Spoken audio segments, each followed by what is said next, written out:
नुमित खुदिंगी ओइबा राशिफलदा ngasi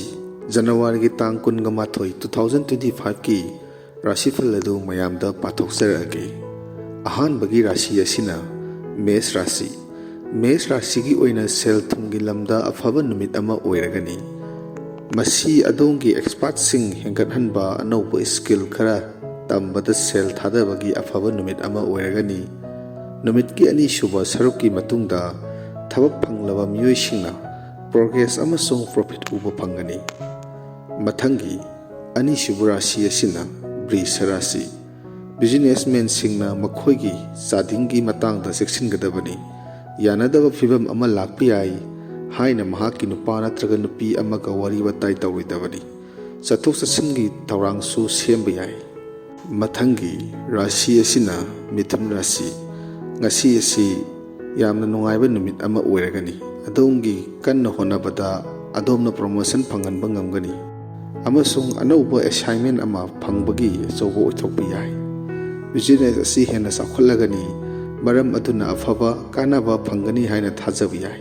mathangi rashi asina karkat ngasi asi adongi damak laibuk phaba numit ama oirakpa yai adongi thabak asi thagatpa phungdokani मसी मंगलान मफाउन हनबा नुमित अमा ओइगनी cell थुंगी फिबम फना लेरगनी मथंगी राशि असिना सिंह राशि ngasi ahong purakloidabani amasung suggestion sing amasung makhoi junior singdagi lakpa oirabasu hangdoknaba honabiu lalonba singna makhoi thabak pakthok chokthoklegani amasung afaba kanaba phanglagani maintain health ta puning changbiu mathangi rashi asina kaina rashi सेल थुंगी film असी थाजब याब मोंगदा ओइगनी अदबु थाजदबा चादिंग खरना पोटसिंग मंगहनब याय अमसुंग वखल वाबा थोहलक याय मरम अदुना stress लेहंदनबा मसा मरोम दोम लेपसब ngamnaba मियेंग थमु तुला राशि ngasi di nakhoina nakhoigi haksel gi film yengsingadabani ngasi adomna senior singa loinaba section leiba mathau tai adongi rajniti gi sikar oirakpa yai taisinba चिंजाक सिंगदगी लापना लयु मथंगी राशि असिना वृषभ राशि ngasi adomna imungi miyoi amagi afaba paw khara phanglabi yai partnership ta business tawriba miyoi singi marakta wakhalongi khetnaba leibi yai aduna maram oiraga wakhal langtakna ba thonba yai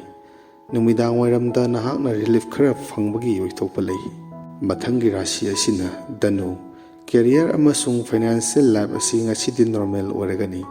adongi pandam sing phangnaba honaba kaya ama tawbi yai business study semilon gi awaba mayok narakpa yai mathangi rashi asina makar rashi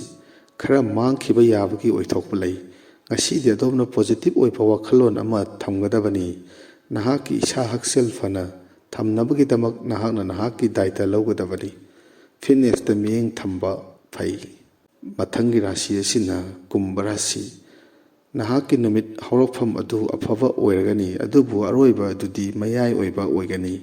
thajadaba thodok kharana nahaki thabaki khongjel hanthanba yai amasung nahakna apamba sing adu phangba ngamdaba yai mathangi rashi asina min rashi ngasi adomna dongi career awaba khara mayongnagadawri nahaki sel thongi fibamgi matangda section na leiba mathau tai stress tagi lapna layu